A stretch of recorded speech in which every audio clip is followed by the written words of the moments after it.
Da li je voda stvarno najbolje piće za čoveka?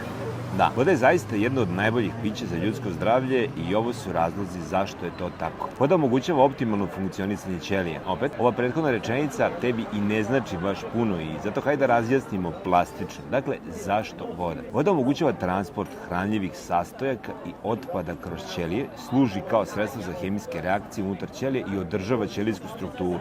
Ona je osnovna sirovina za fabriku koja se zove naše telo. Nedostatak vode dovodi do toga da ti koža postane suva, da postaneš umoran, mokra će ti potamni, dobiješ glavobolju i smanji ti se koncentracija.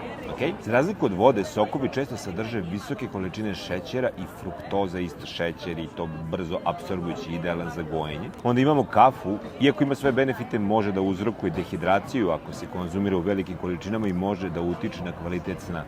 I zato, šta god radio, 10 čaša vode mora. Voda je život. Pij vodu.